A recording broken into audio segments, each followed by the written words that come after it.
Thanks for joining us at the Business Growth Cafe, where each week we select from a menu of topics for a focused discussion with an industry expert to provide insights that can impact your business's growth.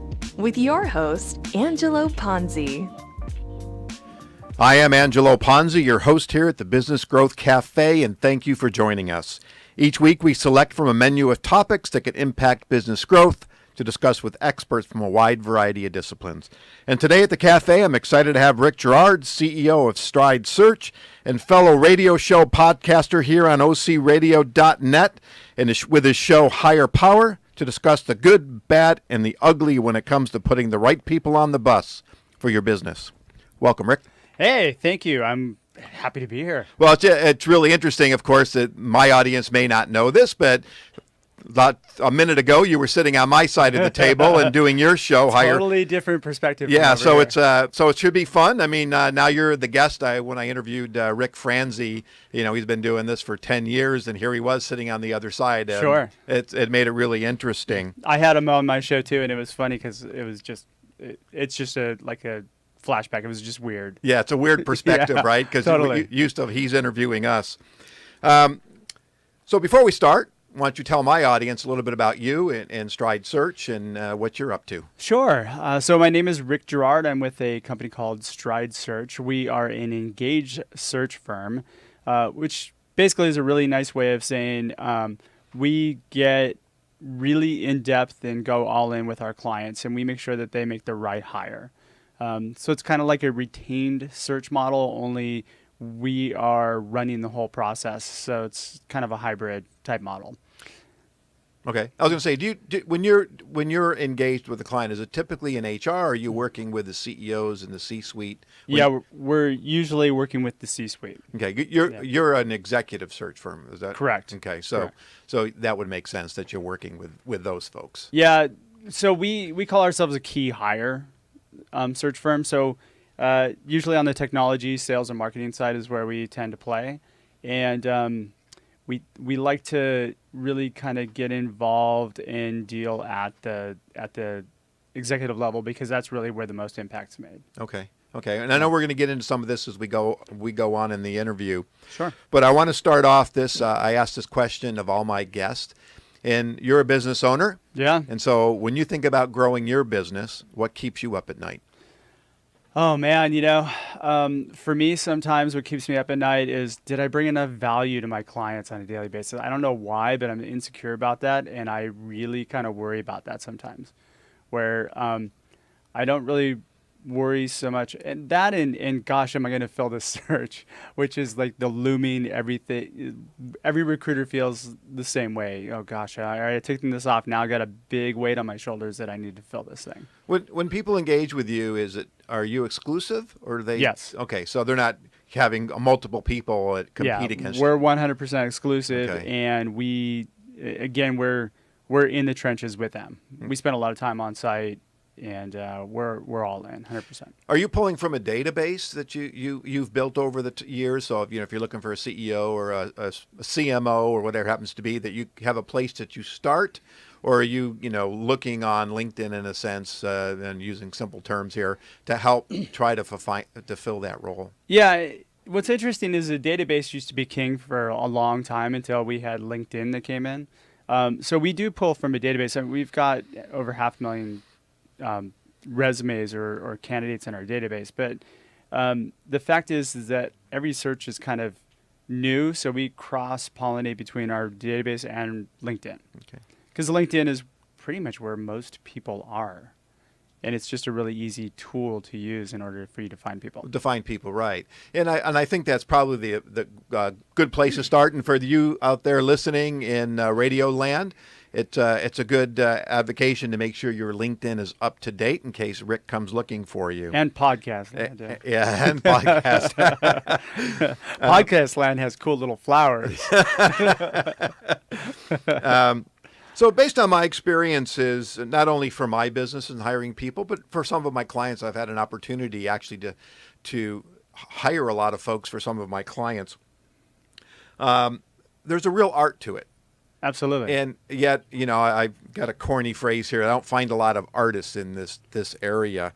And so, in my opinion, the process that companies go through it without, say, someone in your capacity and helping them through it, they're really winging it. And so, in your opinion, what's a good, logical, methodical process that you're looking for someone in that C-suite role they should be looking at? Well, I think first off, I think I'd probably consider myself the Van Gogh because I'm a little bit crazy as far as that goes. Cut off my ear to make things happen. So the logical process is really first to know who you are, right? And understand who your company is and what you're trying to build as far as your culture goes. If you don't know those things, sit on a rock, meditate, and figure it out. Do whatever you have to do, but really understand what you're trying to build as far as the organization goes, not the product, but as far as what the company looks like and the personality of the company, because that's a direct correlation of you. So you have to know kind of who you are as well as who the company is. Then you need to be able to identify what needs to be accomplished. So we approach job descriptions a little differently. It's not about a series of skills that somebody's looking for. It's about, let's talk about what projects need to be accomplished and in what time frame, because that sets performance metrics. Okay. And it allows you to have a tool to actually, what's the word I'm looking for? To judge that person as they're coming in, how well they're performing in their job. And then and then have a process, have an interview process that's impressive, that's organized. And if you don't know the term, I highly recommend behavioral interviewing. Look it up. There's plenty of companies that teach behavioral interviewing. It gets you to a point with a candidate where you're really getting to the truth of who a person is. And then most importantly, don't ghost people. So finish the process out with people and make them feel good. Make them have a good, as the cliche word is, candidate experience. Okay. When you say don't ghost people, that means you start the process and they never hear from you again? Yeah, absolutely. Yeah, that happens way too often. It happens way too often. I mean, unfortunately, I've been in that situation as well, and it's unnerving when you put your heart and soul into, when you're looking for a new career, if you will, or a job, and you start those conversations, then you never hear from anybody again. Yeah. And it can play on your ego and your self-confidence.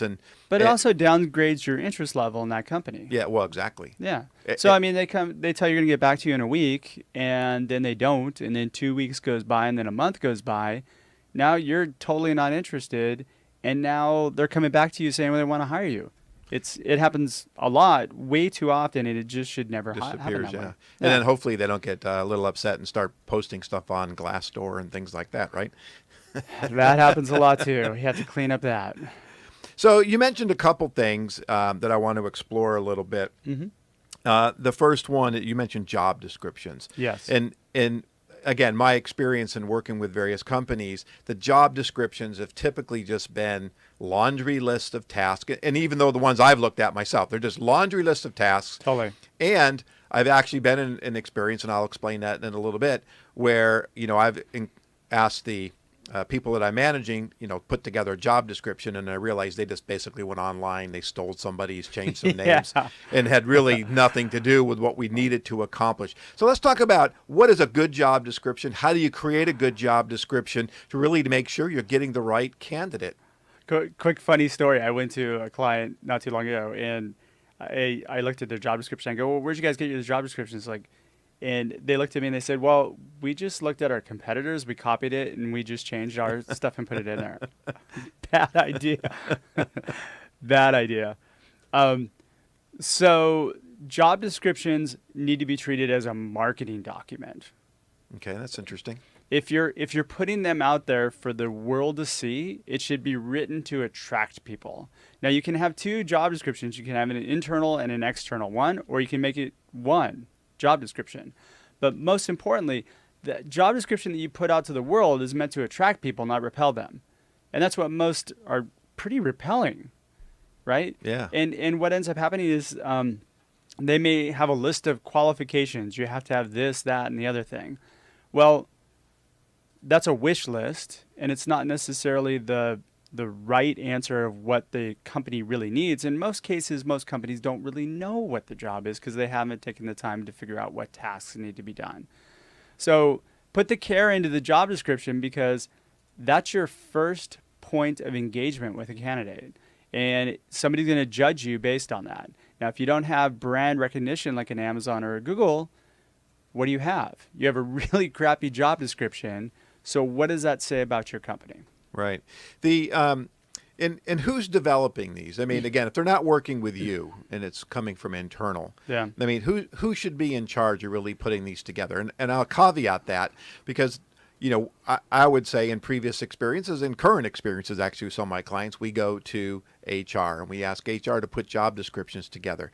But in my experiences, HR, for example, I'll pick on marketing, have never worked in marketing. They don't understand marketing. Exactly. And they're putting together a job description to bring in someone like myself, for example, and they have really no idea what we're trying to accomplish. I don't think anybody in HR wants to write job descriptions, so why should they? Okay. I mean, they have so much other important work that they have to do, and when you give them a job description, people in recruiting probably can write a job description okay, but really, who's responsible for the messaging of the company? It's marketing. Right. And so if you can get together with marketing and say, hey, look, I need your twist on this job description. I need you to make this, presentable to the public. That's what you should do. Is there an approval cycle? I mean, if you're in a sense internally, right? So we'll create a job description right Sure. now, right? So you're creating a job description for a chief marketing officer, and since there is no current marketing officer, that may be operations, maybe the CFO, the CEO getting involved. So how does that process work to make sure? Because you mentioned another word earlier is about culture. Yeah. Right. Is really defining the culture because do you have the skill set to accomplish these tasks, if you will, but you also have to be able to fit into the culture of the company. So how does that all happen again when somebody's not running roughshod, if you will, like you do in your business? So what I do is I get together with the CEO and we develop the kind of brand strategy or the content of what needs to go into it. And then I have a format that I use that's designed to get somebody engaged into being interested at least in the job description, right? Or in our company. Because we've taken a job description, we've flipped it upside down. Okay. So it's not about, if you look at a typical job description, you'll have some fodder on, we're a great company, here's why. Every company does that. And then they have the position details, and then they'll have like the required skills, and then they'll have like at the end all the perks they have, right? And they think that's the attractor, like that's the flashy lure that's going to attract people. Well, what really people care about, especially people who are actively working, is they care about themselves. They care about solving whatever problems they have in their current role. Right. So the job description really does nothing to address any of that, other than somebody might go, it might be cool to work at this company, Google, right? I've heard about them, so I'll send them my resume. So if I heard you correctly, and if I have, it's really interesting. If not, I'm going to put it on the table anyway. All right. Is the job description is really, and again, and I'm thinking here as we're talking, they are laundry lists, but I can't actually recall seeing a job description that says, again, we've had these problems, or these are the things that we're trying to accomplish, or we're trying to grow into a new vertical, and really kind of lay out that strategic part of it in the job description to make sure that they have the vision and the capabilities to achieve that. Yeah, not much of them do a good job of that. I mean, that's part of brand messaging or branding, right? Right. Yeah, and absolutely. there's a term that's pretty popular right now. It's employer branding, which a lot of people are focusing a lot of time and resources into is employer branding. But it's great for larger companies or companies that are on the uptick, but smaller companies don't have that ability, right? Just bandwidth. Yeah. More capabilities too, actually. And those are the ones that need to attract the talent the most because their lifeline is on the line. Describe employer branding. So employer branding is utilizing, I'm not a marketing guy, utilizing various channels to make sure that people are aware of who your company is. Okay. So what they're doing is they're actually like really focusing on building awareness in and around the company. Okay. Yeah. Okay. So it's really, if you're looking at an organization that's trying to attract, again, I'll use myself as CMO, Yeah. is making sure that the channels that I'm living in, my job journey in a sense, making sure that, the company is promoting themselves so I have an understanding of who they are, how they're positioned, their differentiators. Yeah. And I think differentiators is pretty key, especially in job descriptions, because, why do I want to work there? What's that, so But they're not just cookie here's cutter where I feel stuff, like right? job descriptions miss the mark, though, is because, quite frankly, having differentiators, what's important to you is not important to me, right? Maybe two totally different things. So what they're trying to do is they're trying to put together an overall generalized message that effectively might attract me. You're hoping that it might attract me, but it doesn't really address any of my pain points. Okay. Interesting. All right. So the other thing that kind of bugs me a little bit when I think about hiring, Besides me? besides you,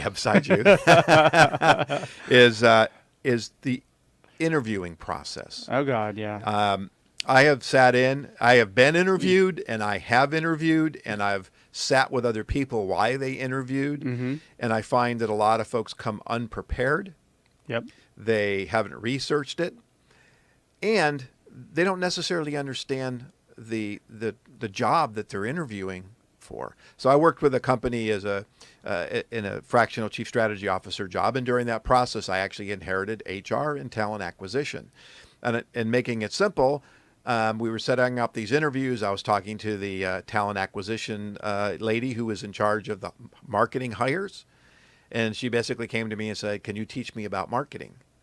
And I was like, "Oh, I can't believe, and you're the person interviewing. You have no idea anything about marketing, right?" So it seems, and I've been in these other interviews where just the people that are interviewing just don't seem to have the skill set or the understanding of how to conduct that interview. So having an interview structure is highly critical, especially when you're trying to attract the person that you want.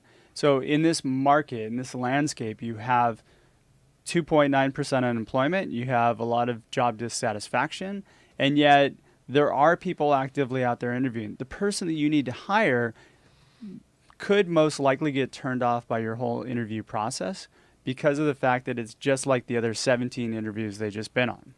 Okay. Right? Yep.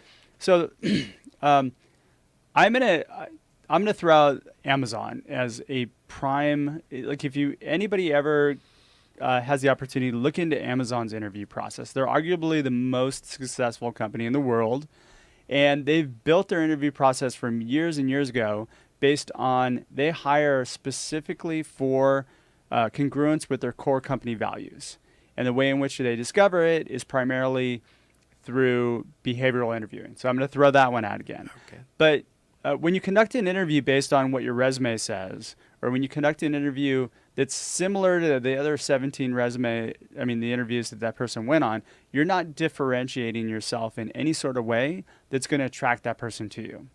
So if you do something different, and also there's a lot of assumptions and biases that are built into that whole process that are dangerous as far as making a wrong hire. You might have somebody interview somebody, he's got a friend in the process, and he's adversarial in the interview process, right? He wants his friend to have the job.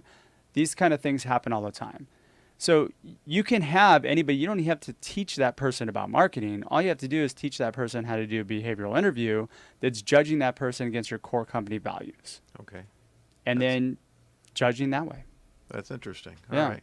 And that kind of gets around the idea of having that skill set as an interviewer. Yeah. So you've said it twice now, maybe 3 times.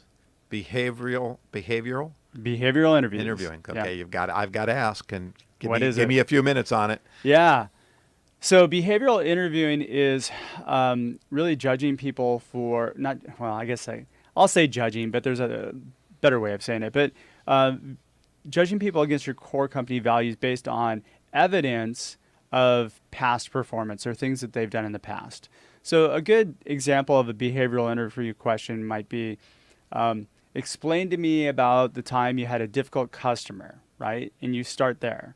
So somebody will tell you about the difficult customer. And then you're going to have them walk you through the process of why it was difficult, how it was difficult, what specifically they did to solve the problem. Did they think about any other approaches? Why did they handle it that way? So what you're doing is you're looking for evidence of how somebody works and how somebody's values kind of play into how they work, right? And then that goes into kind of your decision-making process from the perspective of, okay, this person handles customers the way we like to handle customers. It makes sense. Makes sense. Yeah. Is there a rule of thumb? I mean, I'm listening to this, and I'm going back by, was it 8 years now or something like that, where I was interviewing for a director of sales and marketing job at a company in Los Angeles, and I went to 7 interviews, so individually and group, and then the got down to me and one other person, and they said, now that you've been here for literally, it was like 2.5 months later, we want you to come back and tell us how we can fix all the problems we've talked about over the last 2.5 months. And you've got 5 minutes to do it. I had never had that happen before. And it was really interesting. We had again, 10 slides kind of thing to compete for this job in 5 minutes to really communicate. So the that's world kind is of a little not bit like that anymore. Okay. I mean, it should. Candidates, though, okay, so there's a lot of companies that were giving tests, right? Like, so you might be approached by a company. They say, hey, we'd like to talk to you. Here's a test. Do this test first. Do this coding test, and then we'll get back to you and let you know if you want to interview. So if I'm a person who's working and I'm busy, am I going to sit down on my free time and do a test for a company that I'm really not even interested in? So I think that the mindset of the candidate is what drives the market now. Okay. It's not what companies want. And candidates will walk away in a heartbeat from a company. You're just one of, you're a commodity. I mean, like, you're one of 100 companies that are calling them. So why make it difficult for them why make it easy for them to say no to you? Okay, makes sense. Which is what you're doing. I know I can't believe this. We're actually coming down to the end. It's really fast, blew right? by, right? So I want to ask one more question, or actually there's 2 more, and we'll do them quick. One is about onboarding. My experience that a lot of the companies that I've worked with over the years, their onboarding process is weak, right? They go through all this process. They do all this. I'll go back to my own one that I was describing a minute ago. I mean, 2.5 months, I land this job, and basically they put me in a room and said, go to it. Yeah, you got to show people where the bathroom is. So I'm not an onboarding expert, but what I do know is that, the continuation of the interview process, if you've done things right, needs to continue on through their tenure at the company, right? That just sets up the whole scene for how things are going to play out in your organization. If you just kind of throw them to the wolves, I had a guest on my show who what she did was she's an HR, phenomenal HR person for tech company. And what she would do is assign each person a buddy. And that buddy would be from a different department, totally unrelated. But what it did was it kind of promoted that camaraderie, and it gave them an outside kind of person to talk to. And they would be responsible. They'd take them out to lunch the first day I was on the company. And they would effectively just kind of make sure and check in with them and make sure they're doing well. The job description, actually going back to that, builds in accountability, and then you can just take it from there. That makes a lot of sense. And I actually had recommended that recently to a client, that whenever the new hires come on, that they start shadowing their counterparts to really kind of get immersed in the company. You talked about that earlier. You do that with your clients. I mean, you have to get immersed. I do that with mine. Otherwise, we can't consult. We can't make recommendations if we don't understand who they are. There's a real quick statistic. And you talked about it alluded to it, but 85% of the workforce in America is disengaged, which is having a huge impact on productivity. A recent statistic I saw was 34% of new hires are quitting their jobs in the first 90 days. Yep. So that has to do with onboarding. It's all onboarding, right? Yeah. Because or they figure out they're in the wrong seat. Okay. You know, what's interesting is years ago, people would just stay in the job and go, oh, well, I don't want to look bad on my resume that I've only been here for, 30 days. But now people don't care. They're like, I just won't put it on my resume. I was on vacation for 3 months. 3 months, yeah. Yeah, that's pretty sad that it's changed that. Well, this has been a fascinating conversation. How much time do I have over there, Mr. Engineer? 1 minute? All right, so I'm going to sum it up. I'm going to skip my last question, which means I'm going to have to bring you back on the show at another time. So I'm here. So, Rick, why don't you tell the listeners how they can contact you, your website, email, about your show? Yeah, absolutely. I can be reached at Rick, R-I-C-K, at Stride Search, StrideSearch.com. Or you can check out my podcast, which is Higher Power Radio. That's HirePowerRadio.com. And or you can give me a call. I'm at 949-777-5656. I'm approachable anytime. All right. Well, thank you so much. This has been a fascinating conversation. Went by really fast, but this is really important out there because it does have a huge impact on your growth. So thank you again for joining us at the cafe. You can find out more about me and read my blogs and view my videos at theponzigroup.com. You should know how to spell that by now. Or connect with me on LinkedIn. You can also subscribe to my show at thebusinessgrowthcafe.com. We are now on iTunes, Google Play, Spotify, Stitcher, and Streaker, and coming soon to iHeartRadio and SoundCloud and other platforms around the world. Ooh. Join me next week for lunch at the Business Growth Cafe. Okay. Thank you for listening to today's discussion at the Business Growth Cafe with your host, Angelo Ponzi. Take a moment to subscribe to this podcast and visit our website at www.businessgrowthcafe.com. Read Angelo Ponzi's blogs at www.theponzigroup.com.